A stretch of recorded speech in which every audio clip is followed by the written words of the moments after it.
This is Decoded, the video engineering podcast by Fora Soft. Episode 9, the 4 kinds of redundancy every codec removes. If your phone tried to download a standard 2-hour 4K movie, completely uncompressed, it wouldn't take a few gigabytes of data. It would take, over 5,000 gigabytes. Oh yeah, your data plan would literally melt in minutes. Right. And yet, you're probably sitting on a train right now or lounging on your couch, and when you tap play, you just instantly get a crystal clear, high-definition world streamed right to your retinas. We do this every single day. So how on earth are we squeezing these massive visual worlds through the tiny, invisible straws of our cell networks? It really feels like magic, doesn't it? But to really grasp how it works, we have to start by completely dispelling that myth. There is no magic shrink ray. No magic involved. Exactly. To understand the DNA of all video compression, you have to look at what a codec actually is. A codec is just a ruthless editor. Its entire foundational philosophy is figuring out what it can get away with not sending you. Okay, let's unpack this, because the sources we are looking at today for this deep dive, they map out this brilliant universal framework that explains how every single codec operates. And it all boils down to exploiting these distinct types of redundancy. That is the absolute core of it. A codec drops data for really only 2 reasons. Either the data repeats, meaning your playback device can just recreate it on the fly, or the data is something your human brain simply won't notice is missing in the first place. Wow, okay. Yeah, everything else, all the complex math that engineers have spent decades on is just technique built on top of those 2 ideas. It almost sounds like, imagine you were stuck at a payphone. Remember those? Oh yeah, barely, but yes. And you had to dictate a massive 100-page legal contract to someone on the other end, but the catch is every single word you say costs you $1. You get very creative very fast. You'd have to, or go broke. Right, you wouldn't read the page headers on every single page, right? You'd just say, same headers, page 1. Or you'd summarize the boilerplate fine print that nobody actually reads anyway. That is a perfect way to visualize it, honestly. You are finding the surplus in the information and cutting it out to save your dollars, or in this case, your bandwidth. And our source material identifies 4 specific places where this surplus hides in a video. The first 3 hide in the actual picture itself, and the 4th hides in the math at the very end. So where is the first place we find this surplus? It starts with the space within a single frozen frame of video. We call this spatial redundancy. So I'm watching a movie and I just, hit pause. What am I really looking at from the computer's perspective? You are looking at a massive grid of thousands, maybe millions, of individual pixels. But here's the secret the codec knows, which is that those pixels aren't all unique. Well, because they clump together. Exactly. If you look at a natural image, neighboring pixels usually look incredibly similar. Think about like a wide shot of a clear blue sky. That is thousands and thousands of identical blue pixels. Or a close-up of a face. It's a very smooth, gradual change of skin tones. So the dominant fact of any photograph is basically just a pixel saying, hey, I look pretty much exactly like the guy standing next to me. That's a great way to put it, actually. In fact, our sources note this really fascinating study which found that this pixel correlation, the fact that a pixel echoes its neighbor, accounts for roughly 50% of all the redundancy in a natural image. Wait, 50%? Yeah. Half the data is just repeating the pixel right next to it. That seems like an incredibly easy target for our ruthless editor. How does the codec actually, chop that out? It uses a tool called intra-frame prediction. Intra meaning within the frame.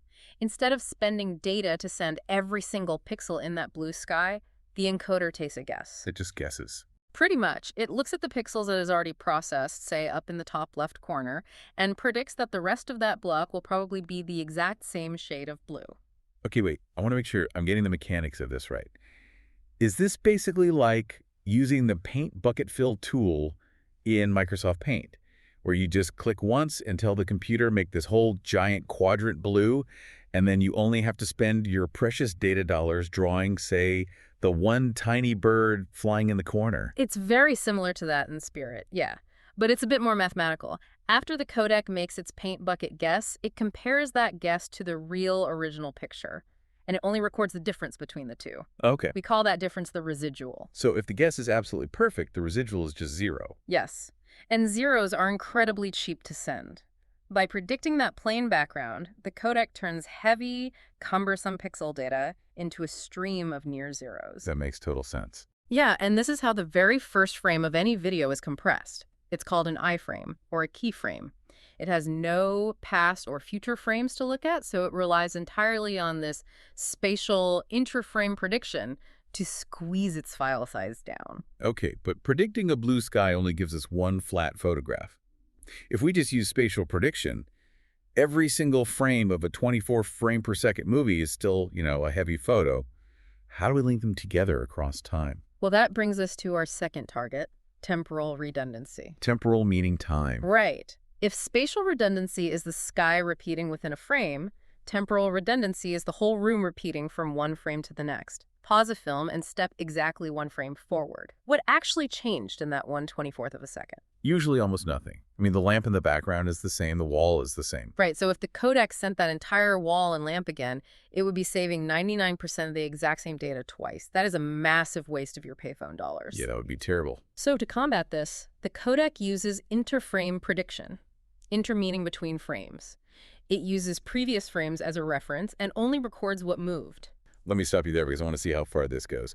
If I'm watching an intense, tight close-up of an actor's face, and the camera is totally still, and the person just blinks, is the codec literally only sending the data for the eyelids moving? Like, it completely ignores the nose and the cheeks. It completely ignores them. It just tells the player, hey, keep the nose and cheeks from a fraction of a second ago and just redraw these eyelids. That is wild. It really is. The source text gives this wonderful postcard analogy to explain how these frames relate to each other. Imagine you want to show a friend how your bookshelf changes over a week.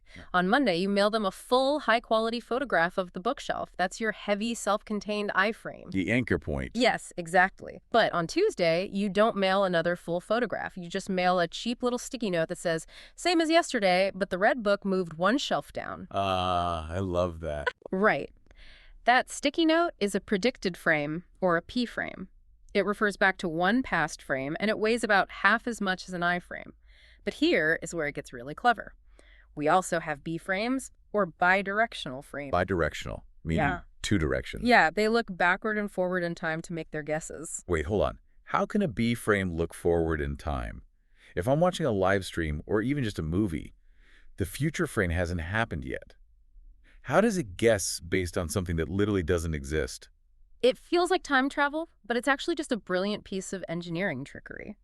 Your playback device doesn't decode the frames in the exact order that it displays them to you on the screen. It cheats. It totally cheats. The video player will download and decode an iframe from the past and a P frame from a fraction of a second in the future. It holds both of those in its memory.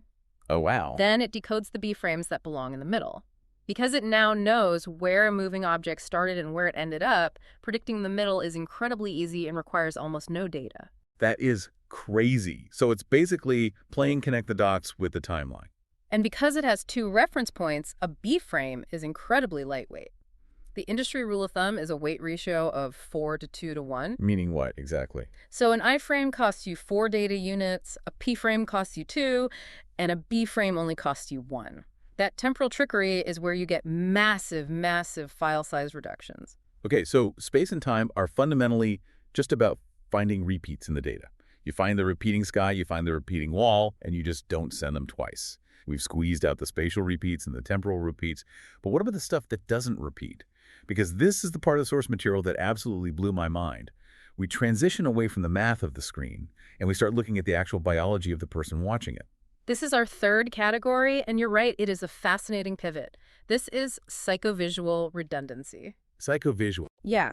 This is data that is physically there in the image. It does not repeat, but the human eye simply won't notice if it's missing. And we need to make a really clear distinction here. Unlike the first two methods, removing this redundancy is completely irreversible. Right, so this is where actual quality is lost. Yes, but it's considered irrelevant data because our perceptual system is, well, it's deeply flawed. We are hacking human biology. We are incredibly sensitive to brightness and contrast, for example, but our retinas are terrible at seeing fine details in fast motion or in deep shadows or in complex, messy textures. It's like a reverse magic trick. Usually an illusion is all about what the magician distracts you with, what they show you. But here the illusion is what they secretly take away while you aren't looking. Mm-hmm. So how do they exploit these biological blind spots? What are the actual tools? There are two main tools. The first takes advantage of how we see color. Our eyes have way more rod cells, which detect brightness, than cone cells, which detect color. Right, biology 101. Exactly. Because of this, codecs use something called chroma subsampling. They store the color data at a significantly lower resolution than the brightness data. You might have seen the term 420 format on a TV spec sheet. Oh, yeah, I've seen that on monitor reviews. So what does that actually mean for the picture? It means the codec instantly halves the color data before any other compression even begins. It paints the color in broad, blocky strokes over a highly detailed black and white brightness map. And on natural video, your eyes literally cannot tell the difference. It throws half the color in the trash, and we just happily stare at the screen thinking it looks perfect. That's amazing. What's the second tool? The second tool is called quantization. This is where the codec starts coarsening the math. It takes the highly precise numbers representing visual details and rounds them off to a coarser grid. Like rounding numbers. Yeah, think of it like taking a price that is $10.42 and just rounding it down to $10. The tiny visual details that your eye wouldn't resolve anyway, the codec just rounds them down to 0. And remember, zeros are cheap. But wait, if you were just rounding numbers off and throwing away details, wouldn't the video start to look like a blocky 1990s video game? I mean, there has to be a catch, otherwise my screen would just look like a blurry mess. If they applied quantization blindly to the entire screen, yes, it would look terrible. But modern encoders use adaptive quantization. They are highly selective about where they round the numbers off. And this brings up one of the most interesting psychological facts in our sources, which is the face bias. Yes, the way we audit skin tones. Exactly. Human beings are biologically wired to look at faces. We subconsciously judge the quality of a video by looking at human skin. If flesh tones look distorted, blocky, or plasticky, our brains instantly reject the whole image as low quality. It ruins the illusion immediately. Right. So the encoder deliberately protects the smooth gradients of human skin tones. It keeps the math very precise on the actor's face, while aggressively throwing away data in the messy, out-of-focus background where your eyes aren't paying attention anyway. It knows what we care about, and it knows what we ignore. That is so clever. And this isn't just for video. The exact same philosophy is used in audio compression. MP3s and AAC files use a psychoacoustic model. They mask frequencies we can't hear. For instance, if a really loud drum hit happens in a song, your ear is briefly deafened to quieter sounds right after it, and strangely, even a few milliseconds before it. So the audio codec just deletes those quiet sounds around the drum hit because my ear's too overwhelmed to hear them anyway. Exactly. Whether it's video or audio, the system drops the data your biology was never going to perceive. Okay, let's take stock of where we are. We've squeezed out the spatial repeats in the picture. We've squeezed out the temporal repeats across time with those time-traveling B-frames. And we've literally deleted the details our brains are too slow to process. We've squeezed everything out of the image itself. What could possibly be left to compress? Well, what's left is the raw math. This brings us to our fourth and final redundancy, statistical redundancy. After you run those first 3 tools, after you predict the sky, guess the motion, and round off the invisible details, you are no longer looking at a picture. You are left with a massive stream of numbers. But before we get to the final stream, the sources mentioned a step called a transform. I want to make sure we don't gloss over that because it sounds like heavy jargon. Where does that fit in before the numbers get finalized? Oh, that's a crucial point to clarify. The pipeline has to go in a very strict order. After the codec makes its predictions and finds that residual difference we talked about, it runs a mathematical transform. All this does is convert the pixel data into frequencies. Yeah. It groups the broad, flat-colored into one corner and the messy, high-detail textures into another corner. So it organizes the data by how complex it is, which makes that quantization step we just talked about way easier. It knows exactly where the messy stuff is so it can round it down to 0. Precisely. It organizes the data so the psychovisual tools can efficiently attack it. So after all that predicting, transforming, and rounding off, you finally have your stream of numbers. And because those earlier tools did their job so well, the vast majority of those numbers are just zeros. Right. Yeah, the highly frequent values, like our ocean of zeros, get incredibly short binary codes. Rare values get long ones. And importantly, unlike quantization, this step is completely lossless. It just repackages the data more efficiently without losing a single drop of information. So if you're listening to this deep dive on a walk right now, your phone is actively doing this Morse code style entropy math millions of times a second just to play this audio. Now, if this is the final step that cleans everything up, it must be a massive data saver, right? Like, this is the silver bullet that shrinks the file down at the very end. That is a very common assumption, but the reality usually surprises people. Statistical redundancy actually gives you the smallest multiplier of the four. On natural video, entropy coding generally only shrinks the file by about a factor of 2 to 1. Wait, really? Just a 2x savings? Yes. The massive mind-bending games, the 50 to 1, the 100 to 1 compressions, those happen in the first 3 steps. Entropy coding just comes in at the very end with a broom and losslessly sweeps up the massive pile of zeros that prediction and quantization created. It's the cleanup crew, not the heavy lifter.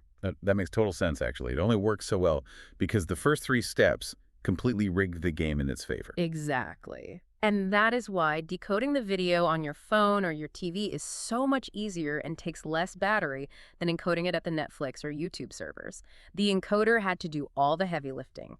It had to search for all the best spatial guesses, track the motion across time, and decide what details to throw away. It did all the thinking. Yeah, your phone's decoder is basically just following a recipe that the encoder wrote. It unpacks the entropy code, reverses the math, and paints the picture.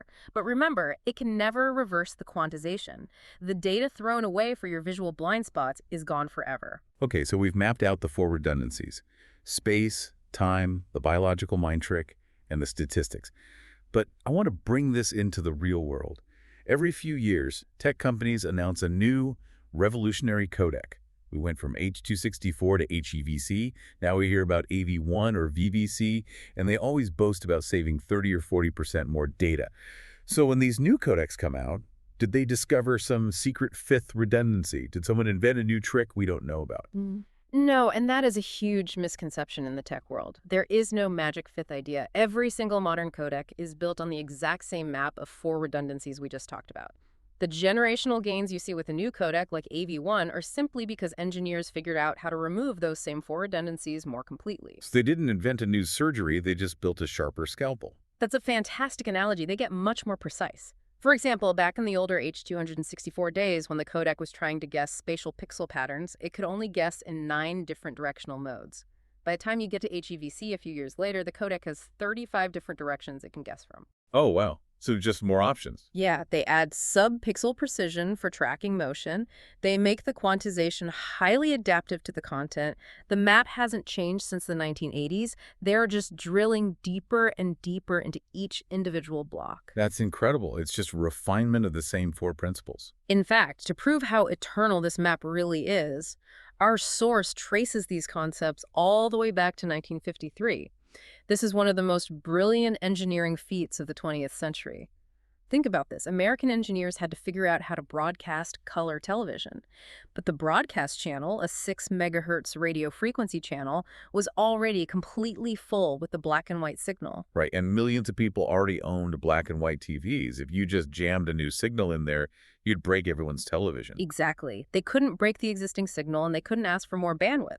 So they had to somehow hide the color data inside a box that was already 100% full. And they had to do this using vacuum tube hardware in the 1950s. I mean, how do you cram something into a box that has no room left? By using the exact map we are talking about. They used statistical and psychovisual redundancy. In 1953. Yes. First, statistical. They analyzed the black and white brightness spectrum and realized it wasn't a solid wall of energy. The signal naturally clustered, leaving tiny, nearly empty gaps in the frequencies. So they mathematically dropped the new color signal precisely into those empty gaps. They found the unused pockets in the math. Yes. Then they used psychovisual redundancy. They pushed that hidden color frequency so high up in the spectrum that it created a very fine visual ripple on the screen. But they knew the human eye was too slow and sloppy to resolve it from a normal viewing distance. They also sent the color at a fraction of the resolution of the black and white image. Wait, that's exactly what we talked about earlier. That's the 1950s version of chroma subsampling. It is the direct ancestor of the 420 format we use on YouTube today. They hid the color in the statistical gaps and the human blind spots. 1953. They were hacking human perception with vacuum tubes. That's just staggering. It really is. To tie all this together, our sources break down a famous testing video used in the compression industry. It's called the Foreman clip. It's just a simple video of a guy talking and panning the camera. When they run this clip through a standard H.264 encoder, The four redundancies team up in a cascading sequence. Okay, let's track the multipliers. First, psychovisual redundancy. Just lowering the color resolution, that chroma subsampling we keep mentioning, cuts the file size in half right out of the gate. So that's a 2x savings. Just from our biological color blindness. Right. Then spatial redundancy, guessing the pixels within the frame, cuts it by another factor of 10. Then temporal redundancy, the real hero, tracking the motion between frames with those P and B frames, cuts it by an additional factor of 12. And finally, statistical redundancy, the entropy coder, sweeps up the zeros at the end to give a final 2x savings. So it's compounding. You combine all those cascading multipliers, and it shrinks the original raw data by over 120 times. Exactly. It's not one magic trick. It is a highly choreographed assembly line. So what does this all mean for you watching at home? Well, it means that video compression is not some mysterious, impenetrable black box. It is a highly logical, almost ruthless process of elimination.